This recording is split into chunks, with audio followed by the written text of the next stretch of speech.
Guarantee ಯೋಜನೆಗಳಿಂದ ಆರ್ಥಿಕವಾಗಿ ತತ್ತರಿಸಿ ಹೋಗಿರುವ ಆರೋಪದ ಮಧ್ಯೆ ಸರ್ಕಾರ ಈಗ ಕೋಟಿ ಖರ್ಚು ಮಾಡಿ ಕಾವೇರಿ ಆರತಿ ಕಾರ್ಯಕ್ರಮವನ್ನು ಮಾಡೋದಕ್ಕೆ ಮುಂದಾಗಿದೆ. ಇನ್ನು ಇದಕ್ಕಾಗಿ ಉತ್ತರ ಭಾರತದ ಪುರೋಹಿತರನ್ನೂ ಕೂಡ ಆಹ್ವಾನಿಸಲಾಗಿದೆ. ಇನ್ನು ಮತ್ತೊಂದು ಕಡೆ ಸರ್ಕಾರದ ಈ ಕಾರ್ಯಕ್ರಮದ ವಿರುದ್ಧ ಪರಿಸರವಾದಿಗಳು ಸಿಡಿದೆದ್ದಿದ್ದಾರೆ. ಅರೆ ಯಾಕೆ, ಏನಿದು ಸ್ಟೋರಿ ಅಂತೀರಾ? ನೀವೇ ನೋಡಿ.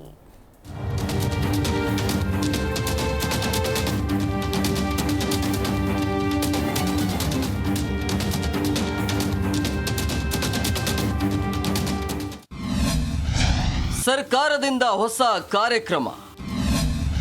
ಸ್ಯಾಂಕಿಕೆರೆಯಲ್ಲಿ ಕಾವೇರಿ ಆರತಿ. ಬೇಸಿಗೆಯಲ್ಲಿ ನೀರಿಗೆ ಎಲ್ಲಿ ಹಾಹಾಕಾರ ಉಂಟಾಗುತ್ತೋ ಅನ್ನೋ ಭಯದಲ್ಲಿ ಸಿಟಿ ಜನ ದಿನ ದುಡ್ತಿದ್ದಾರೆ.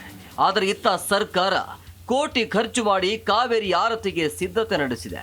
ಹೌದು, ನಾಳೆ ಸದಾಶಿವನಗರದ ಸ್ಯಾಂಕಿಕೆರೆಯಲ್ಲಿ ಕಾವೇರಿ ಆರತಿ ಕಾರ್ಯಕ್ರಮ ನಡೆಸಲು ಸರ್ಕಾರ ಮುಂದಾಗಿದೆ. ಕರ್ನಾಟಕ ಸರ್ಕಾರದ ಅಂಗಸಂಸ್ಥೆಯಾದ ಬೆಂಗಳೂರು ಜಲಮಂಡಳಿ ಇದೇ 21ರಂದು ಕಾವೇರಿ ಆರತಿ ಕಾರ್ಯಕ್ರಮ ಆಯೋಜಿಸಿದೆ. ನೀರಿಗೆ ಗೌರವ ಸೂಚಿಸಲು, ನೀರಿಗೆ ಪ್ರಣಾಮ ಮಾಡಲು ಹಾಗೂ ನೀರಿನ ಸದುಪಯೋಗ ಜಾಗೃತಿ ಮೂಡಿಸಲು ಈ ಕಾರ್ಯಕ್ರಮ ಮಾಡ್ತಿರೋದಾಗಿ ಬೆಂಗಳೂರು ಜಲಮಂಡಳಿ ಅಧ್ಯಕ್ಷ ರಾಮ್ ಮನೋಹರ್ ಪ್ರಸಾದ್ ತಿಳಿಸಿದ್ದಾರೆ.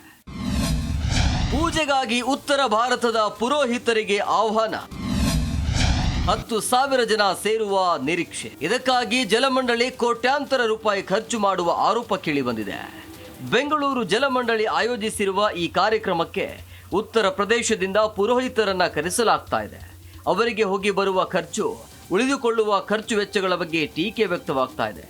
ಕೆರೆಯ ಸುತ್ತ ಮೆರವಣಿಗೆ, ಸಾಂಸ್ಕೃತಿಕ ಚಟುವಟಿಕೆಗಳು ಮತ್ತು ಲೈವ್ ಆರ್ಕೆಸ್ಟ್ರಾ ಇತ್ಯಾದಿ ಮನರಂಜನಾ ಕಾರ್ಯಕ್ರಮಗಳನ್ನು ಆಯೋಜಿಸುತ್ತಿರುವ ಬಗ್ಗೆ ಪರಿಸರ ಪ್ರೇಮಿಗಳು ಅಸಮಾಧಾನವನ್ನ ಹೊರಹಾಕ್ತಿದ್ದಾರೆ.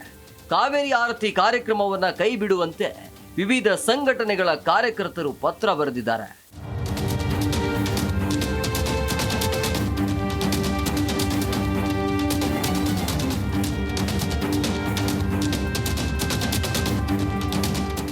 ಕರ್ನಾಟಕ ಸರ್ಕಾರ, ಹಸಿರು ನ್ಯಾಯಪೀಠಗಳು, ಕರ್ನಾಟಕ ರಾಜ್ಯ ಉಚ್ಚ ನ್ಯಾಯಾಲಯ ಮತ್ತು ಭಾರತದ ಸರ್ವೋಚ್ಚ ನ್ಯಾಯಾಲಯಗಳು ಈಗಾಗಲೇ ಹಲವು ಆದೇಶಗಳನ್ನ, ಸುತ್ತೋಲೆಗಳನ್ನ ಪ್ರಕಟಿಸಿ ರಾಜ್ಯದ ಎಲ್ಲ ಕೆರೆಗಳನ್ನು ಸಮಗ್ರವಾಗಿ ಅಭಿವೃದ್ಧಿಪಡಿಸಬೇಕು. ಜೊತೆಗೆ ಕೆರೆ ಒಳಗೆ ಮತ್ತು ಕೆರೆಯ ಆವರಣದಲ್ಲಿ ಹಾಗೂ ಬಫರ್ ಝೋನ್ಗಳಲ್ಲಿ ಯಾವುದೇ ರೀತಿಯ ಸಾಂಸ್ಕೃತಿಕ ಮತ್ತು ವ್ಯಾವಹಾರಿಕ ಉದ್ದೇಶಗಳಿಗೆ ಬಳಸಬಾರದು ಅಂತ ಆದೇಶಿಸಿದೆ. ಹೀಗಿರುವಾಗ ನಿಯಮ ಉಲ್ಲಂಘಿಸಿ ಕಾರ್ಯಕ್ರಮ ಆಯೋಜಿಸುತ್ತಿರುವ ಆರೋಪ ಕೇಳಿಬಂದಿದೆ. ಕಾವೇರಿ ಆರತಿ ಕಾರ್ಯಕ್ರಮ ರದ್ದುಗೊಳಿಸುವಂತೆ ವಕೀಲ ಮೋಹನ್ ಎಂಬುವರು ಹೈಕೋರ್ಟ್ನಲ್ಲಿ ಅರ್ಜಿ ಸಲ್ಲಿಸಿದ್ದು, ಸ್ಯಾಂಕಿಕೆರೆಯಲ್ಲಿ ಕಾವೇರಿ ಆರತಿಗೆ ತಡೆ ನೀಡಲು ಹೈಕೋರ್ಟ್ ನಕಾರ ವ್ಯಕ್ತಪಡಿಸಿದೆ.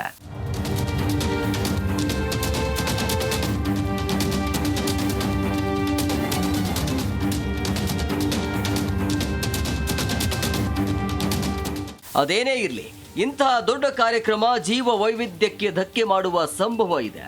ಕೆರೆಯೊಳಗಿನ ಜಲಚರ ಪ್ರಾಣಿಗಳು ಈ ಕಾರ್ಯಕ್ರಮದಿಂದ ಹಾನಿಗೊಳಗಾಗುವುದರಲ್ಲಿ ಸಂಶಯವಿಲ್ಲ. ಅನಾವಶ್ಯಕವಾಗಿ ನಿಸರ್ಗದಲ್ಲಿರುವ ಪಕ್ಷಿ ಸಂಕುಲನ ಮತ್ತು ಜಲಚರಗಳ ಜೀವಕ್ಕೆ ಹಾನಿ ಮಾಡುವ ಮತ್ತು ತೊಂದರೆ ಕೊಡುವ ಹಕ್ಕು ಯಾರಿಗೂ ಇರೋದಿಲ್ಲ ಅನ್ನೋದು ಸತ್ಯವಷ್ಟೇ.